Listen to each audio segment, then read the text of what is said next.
한마디로 말씀드리면 구강 자결감 증후군은 이 혀를 통해 나타나는 것이다 라고 정리할 수 있겠습니다. 안녕하세요. 부천의 뜸한의원 대표원장 한의학박사 박지영입니다. 혹시 상처나 염증도 없는데 혀가 데인 것처럼 아프고 얼얼하거나 입안이 따갑고 쓰라린 느낌이 지속된 적 있으신가요? 특히 중년 여성분들 중에서는 입이 타는 것 같다, 혀끝이 맵고 아프다 이런 표현을 자주 하시곤 합니다. 오늘은 이처럼 겉으로는 멀쩡해 보이는데도 입안에 불편감을 느끼게 되는 구강 자결감 증후군, 영어로는 버닝 마우스 신드롬에 대해서 말씀드리겠습니다. 구독과 좋아요, 알람 설정 먼저 해주시면 본격적으로 시작할게요. 구강 자결감 증후군은 혀나 입안이 타는 듯한 통증을 지속적으로 느끼는 증상입니다. 하지만 외관성으로는 궤양이나 염증, 물집과 같은 뚜렷한 이상은 보이지 않기 때문에 주변에서도 아프다는데 멀쩡한데? 하고 의아해하는 경우가 많습니다. 주요 증상으로는 혀에 타는 듯한 느낌, 얼얼하고 따가운 통증, 입안의 건조감, 구강 감각의 둔화, 입에서 금속맛이나 쓴맛이 나고요. 입맛의 변화나 갈증이 나타납니다. 특히 이 증상은 수주가 아니라 수개월에서 수년까지도 지속이 되고요. 환자 입장에서는 일상생활의 질을 심각하게 떨어뜨립니다.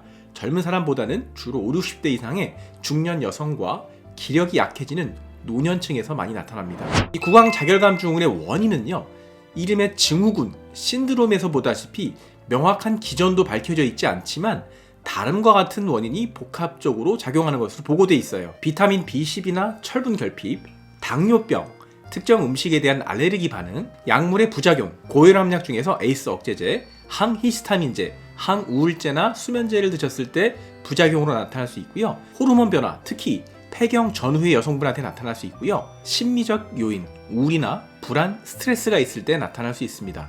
자, 한의학적으로 뒤에 설명드릴 텐데요. 이 6번 심리적 요인을 마음속에 잘 기억해 두세요. 구강 자결감 증후군의 양방 치료는 한계가 명확합니다. 진통제에는 거의 반응하지 않기 때문에요. 신경안정제나 항우울제 계열의 약을 쓰는 경우도 있습니다. 예를 들어서 리보트릴과 같은 약이 사용되지만 실제 효과도 제한적인 데다가 내성과 의존성이 생길 수 있어서 장기 복용은 주의하셔야 합니다. 한의학에는 재미있는 표현이 있어요. 설위심지묘라는 표현이 있는데요. 혀는 심장의 싹이라는 말이에요. 심장의 상태가 혀를 통해 드러난다는 말입니다. 이 심장의 열은요, 그 싹이고 이파리인 혀에 전달이 되게 됩니다. 이 뿌리를 통해 이 이파리가 영양분을 충분히 빨아올리면 잎은 튼튼해지고 문제가 없겠지만요, 뿌리가 시들시들하고 병이 들면 잎이 시들해지고 누렇게 되고 갈라집니다. 한마디로 말씀드리면 구강 자결감 증후군은 마음의 화병이 혀를 통해 나타나는 것이다 라고 정리할 수 있겠습니다. 구강 자결감 증후군 호소하는 환자분들 경우에는요, 다음과 같은 증상이 자주 관찰됩니다. 불면증이나 예민함, 우울감, 만성 피로와 식욕 저하, 스트레스로 인한 소화불량이나 잦은 체기를 호소하십니다. 심장의 화를 가라앉혀주고요, 장부의 균형을 잡아줄 수 있도록 한약을 처방해 치료하면 매우 효과적입니다. 자, 구강 자결감을 좋아지게 하는 꿀팁 8가지 말씀드리겠습니다. 첫 번째는 충분한 수분 섭취인데요. 하루 1.5에서 1.8리터 이상 목이 마르기 전에 미리 물을 드시는 게 좋습니다. 제가 늘 강조드리죠. 목이 마르다는 건요, 이미 몸에 탈수가 시작된 신호입니다. 목이 마르기 전에 하루 7, 8잔 정도 물을 충분히 드시는 게 좋습니다. 시계를 보시다가요, 4시 정각, 4시 30분이 되면 목이 안 말라도 물을 2-3모금씩 드셔보세요. 두 번째는 껌 씹기입니다. 우리 몸에는 귀밑샘, 혀밑샘, 턱밑샘, 좌우에 합쳐 6개의 침샘이 있습니다. 껌을 씹어주시면요, 직접적으로 침샘을 자극해서 침 분비를 늘려서요, 구강의 통증과 건조를 줄여줄 수 있습니다. 너무 자극적이지 않은 맛의 일반적인 껌 씹기를 추천해드립니다. 세 번째는 구강 자결감에는 다음과 같은 음식 2가지가 도움될 수 있는데요. 첫 번째는 타트 체리입니다. 타트 체리는 신맛이 나는 체리인데요, 이 멜라토닌이 들어있어서 잠을 잘 자게 하고 몸에 화를 내려주는 데도 도움이 되고요. 구연산과 같은 유기산이 내주는 신맛은 피로 회복도 하고 이 침 분비를 도와서 구강을 건조하지 않게 해줍니다. 이 냉동실에 얼려 놓으셨다가요, 혀가 아플 때 사탕처럼 혀로 녹여 드시면 혀의 통증을 줄여주시는 데 좋습니다. 두 번째는 바나나인데요. 바나나에는 트립토판이라는 아미노산이 들어있는데요. 이 트립토판은 체내에서 행복 호르몬인 세로토닌으로 전환돼서 기분을 좋게 하고요. 다시 수면 호르몬인 멜라토닌으로 전환돼서 숙면까지 도와줄 수 있으니까요. 화를 내려주는데 아주 좋겠죠. 또 바나나의 풍부한 비타민 B군과 마그네슘은 신경 전달과 근육 이완을 도와서 과도한 긴장이나 스트레스를 완화해주는 데 도움이 됩니다. 바나나도 작게 썰어서 얼리셨다가요, 혀가 아플 때 사탕처럼 하나씩 혀에 놓고 녹여 드셔보세요. 네 번째는 한방차 마시기입니다. 오미자차와 구기자차, 매실차, 맹문동차가 도움될 수 있는데요. 한약재 중에서 진액을 보충해주고 갈증을 해소해주는 약재들입니다.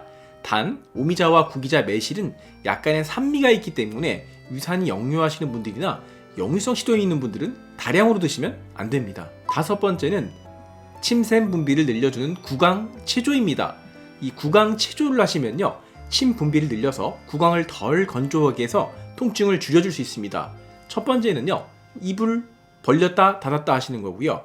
두 번째는 치아를 소리가 나게 부딪히시는 거고, 또 혀로 입안을 청소하듯이 한 바퀴 훑어주시고 또 반대 방향으로 훑어주세요. 그리고 물을 한 모금 입에 넣고 각을 한 후에 삼켜주세요. 여섯 번째는 맵고 뜨거운 음식 삼가기입니다. 매운 음식이나 이 뜨거운 국물은 혀의 통증을 악화시킬 수 있습니다. 혀의 자극을 최소한으로 줄이셔야 구강 자결감증은 회복에 도움이 됩니다. 일곱 번째는 혈자리 자극인데요. 이 혈자리 자극도 침 분비를 늘리고 혈액과 림프 순환을 촉진해서 혀의 통증을 크게 줄여줄 수 있습니다. 이 침 분비에 효과적인 혈자리가 있는데요. 승장혈, 염천, 예풍, 수금, 수통혈입니다. 승장혈은 아랫입술 밑에 오목한 곳, 염천혈은요, 엄지손가락으로 턱 밑을 받쳐들었을 때 쏙 들어간 곳입니다. 엄지와 검지로요, 집게 잡듯 승장혈과 염천혈을 한 번에 같이 눌러주시면 되고요. 예풍혈은 턱 밑으로 오목한 곳, 턱을 벌리면 쏙 들어가는 곳입니다. 윗입술과 아랫입술이 만나는 곳에서 수직 방향으로 아래로 살짝 파인 곳이 수통혈, 턱 쪽으로 대각선 밑으로 파인 곳이 수금혈입니다. 이 혈자리 이름은 어려우시면 안 외우시고요, 그냥 요 주변을 눌러주시면 효과가 좋습니다. 여덟 번째는요, 허밍으로 노래하기인데요. 갑자기 뭐 하는 거냐고요? 네, 허밍으로 자주 노래해주면요, 구강 자결감 증후에 좋아요. 두 가지 면에서 좋은데요. 허밍을 통해서 저주파 자극으로 침샘을 직접 자극해서 침분비도 늘려주고요. 이 즐거운 노래를 부르시면 화를 쑥 내려주니까 일석이조의 효과가 있습니다. 오늘은 구강 자결감 증후과 이를 극복하기 위한 꿀팁 8가지 말씀드렸습니다. 오늘 영상 잘 참고하셔서 지긋지긋한 혀 통증에서 해방되시고요, 건강하시고 장수하시면 좋겠습니다. 영상이 도움이 되셨다면 구독과 좋아요, 알람 설정해 주시고요. 더 많은 정보 받아보세요. 오늘도 시청해주셔서 대단히 감사합니다. 다음 영상에서 만나요.